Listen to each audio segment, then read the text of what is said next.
Good day, everybody, and welcome to another edition of the Military and Foreign Affairs Network. I am your host, the voice of reason.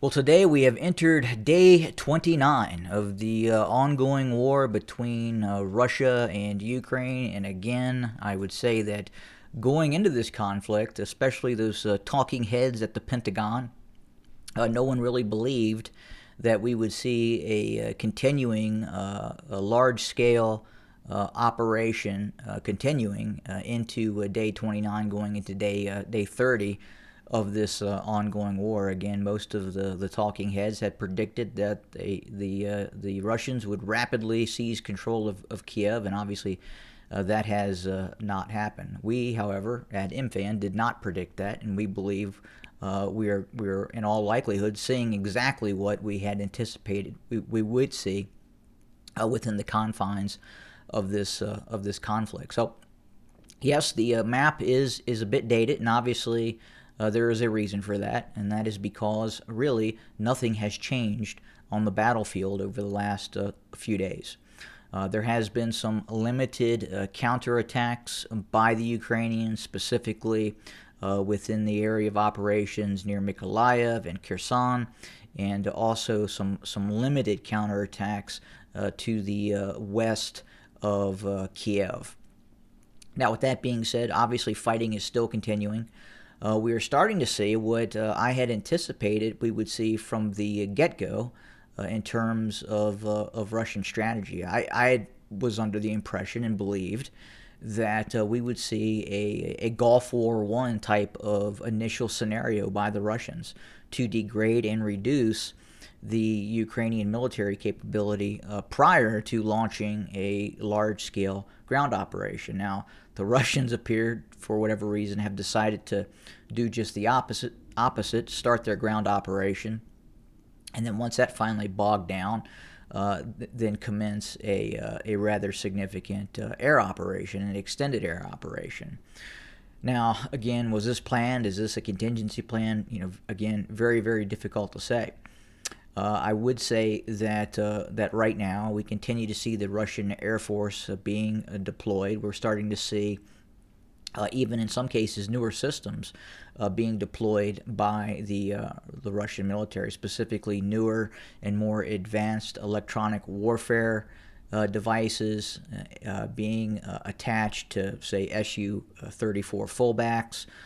We continue to see the Russians using both fixed-wing and helicopters to go after Ukrainian supply lines. And specifically right now, the most heaviest fighting is taking place both in, as we had discussed yesterday, Mariupol, and also in the eastern separatist areas running from all the way from just south of Kharkiv, and then again running all the way down towards Mariupol, as the eastern separatist armies of Novorossiya, or whatever you would like to call them, being directly supported by both Russian military National Guard and other groupings of forces, continue to press really in the eastern separatist area, and they are continuing to make advances and move forward, be it a few kilometers a day.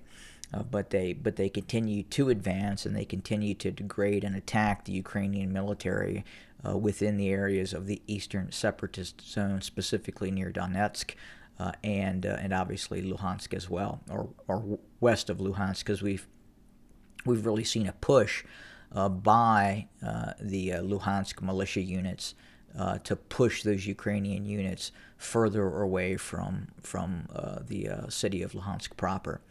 And in Mariupol, we continue to see the Ukrainian military hold out. There's estimated to be anywhere between 5,000 and 8,000 deployed Ukrainian military personnel holding out inside of Mariupol.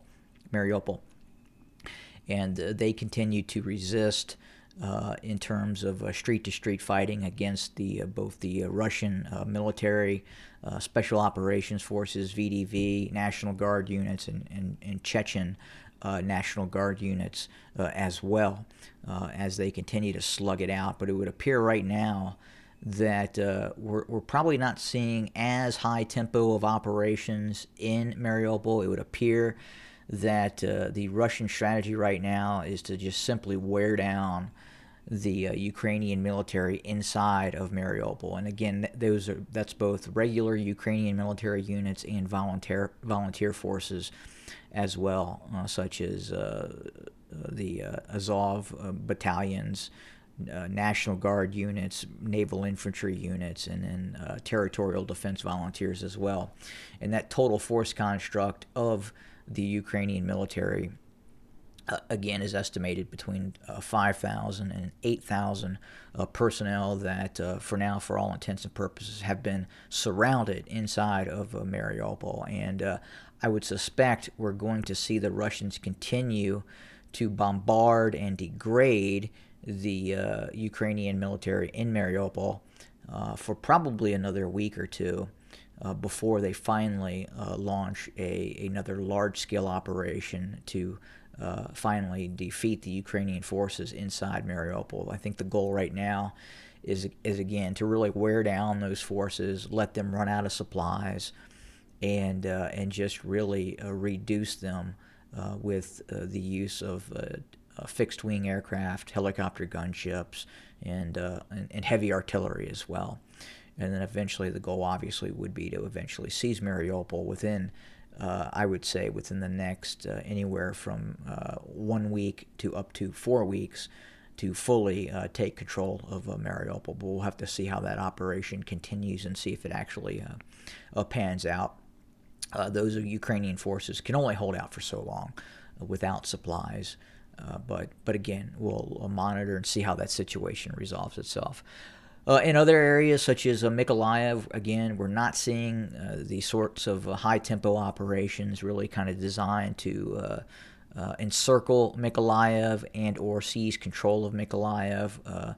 It would appear that the Russians, as in Mariupol, are content to use its tactical aircraft again to degrade and destroy the Ukrainian military in all areas of operations right now.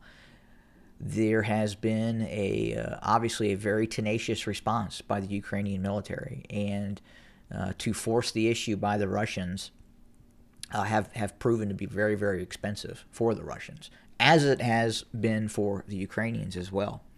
But right now, it would seem the Russians are content, really, in all areas outside of continuing to press in the eastern separatist areas, are to continue kind of this war of attrition where they're using their tactical aircraft, their helicopter gunships, in reducing and destroying the Ukrainian military, both near the front lines, but at the same time also deep within the battlefield by striking other targets of opportunity, troops in training, supply depots, and what have you. Again, I understand individuals looking at the map would like to see an updated map, but right now the map has not been updated. There has not been a great deal of advances by either side in terms of this operation. I would say, again, going forward, probably the most optimistic view for the Russians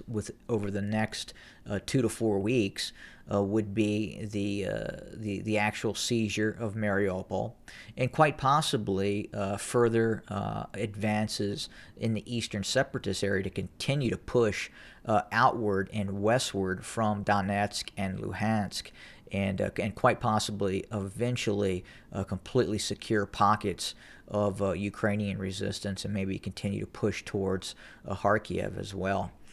We also are hearing Sumy has been all but surrounded. Apparently there is one road that now leads out of Sumy that is quite often attacked by the Russian Air Force. So again, it's very difficult for the Ukrainian military to move forces in and out of Sumy, especially any sort of company-sized formation and above, as it risks getting attacked by those Russian fixed-wing aircraft. And again, we continue to see the West support and supply the Ukrainian military with both ammunition, weapons, and a whole host of things that you need to conduct war, to include intel. And again, at some point, I'm very, very concerned that the Russians are going to have their fill of this, as it's going to be very, very difficult for the Russians to continue to advance without shutting down this supply corridor at some point. They're going to, meaning the Russians, are going to have to figure out a way to shut down the supplies coming in from the West into Ukraine at some point. Otherwise, it's this conflict in terms of the war goals and war objectives of the Russians are going to take significantly longer than what anyone had originally anticipated. And I would say one quite possible error for the Russians was they should have announced at the onset of conflict that any supplies coming into Ukraine via Poland or via Romania would be seen as a act of direct aggression by those nation states on the Russian Federation, in hopes that that threat would have curtailed any sort of additional deployments once hostilities started. So again, once hostilities started, that's when the Russians would have said, hey, look, now further supplies coming in are off limits, and supplies originating from those Western nations are we consider those as legitimate targets for the Russian military, and maybe that would have reduced the level of Russian commitment. As we've seen, apparently now Joe Biden was very, very hesitant about the deployment and sending those MiG-29s to Ukraine, as at least he felt, and maybe quite possibly some of his advisors felt, that would have upped the ante a bit and quite possibly led to a Russian strike against Poland, thereby triggering Article 5, that in terms of an attack on one is an attack on all, and then hence we're in the Third World War process. But again, that's the status of the battlefield right now. Again, I would say caution. I would take a lot of caution in terms of some of the reports of the high level of Russian casualties that we are hearing. I mean, I understand, no doubt, the Russians are taking casualties, but are they? The question is, are they taking that high of casualties? And if they are, I firmly believe the Ukrainians are taking just as many casualties as the Russians, given the tempo of operations, especially with the fixed-wing aircraft being used by the Russians as well. We continue to hear talk possibly of a Belarusian entry into the war. Again, highly doubt that is going to occur. It may occur in some form of a clandestine manner, where Belarus officially does not declare itself a participant, but it does offer troops that may have their unit markings removed and what have you. I think that is a distinct possibility to happen as well. But that's where we're sitting at right now. Again, not a lot of activity in terms of, obviously, advancements by military units on really either side, but the fighting is still continuing, and heavy fighting is still continuing, obviously, within the area of Mariupol, and fighting continues in the eastern separatist areas as they continue to push in those areas. But again, right now, the Russians appear to be setting up hasty defenses northwest of both Kiev and northeast of Kiev, in anticipation of a possible Ukrainian counterattack. Again, I don't think this is going to be a widespread Ukrainian counterattack. Again, these are probably more or less company, battalion, and maybe here and there brigade-sized offensive operations by the Ukrainians near Kiev. But again, the Ukrainians do have a very large manpower pool to pull from, and are continuing to mobilize its forces. So as the Russians continue to strengthen its position, as do the Ukrainians. Again, the Ukrainians are on a total war footing, And in all likelihood, probably within the next 90 days, we will probably see the Ukrainian army sitting at over 500,000 personnel. So again, a very large force that could foretell a very protracted conflict if we don't quite possibly see the use of unconventional warfare by the Russians, possible chemical weapons, and I would say at this point you cannot completely remove the possibility of tactical nuclear weapons either. I think first you would see the Russians test tactical nuclear weapons, a above surface test of a tactical nuclear weapon as an indication of their tiring of the current conflict, and then the possibility after that of a direct tactical nuclear weapons attack on Ukraine, I would say is not outside the realm of possibility at this point. And we'll just have to see what happens, and we'll continue to watch this very, very closely. And I would again suspect at some point that would be the next level that the Russians would go to, some sort of above surface test of a nuclear weapon to let everyone know they're serious. And obviously, right now, people have to know the Russians are very serious. And obviously, the conflict continues, and it is the most high intensity conflict the planet has seen in some time, quite possibly going back all the way towards the Korean War, I would say at this point. But again, we'll monitor and report and have more information very, very soon. Have a good day. Thanks for joining us.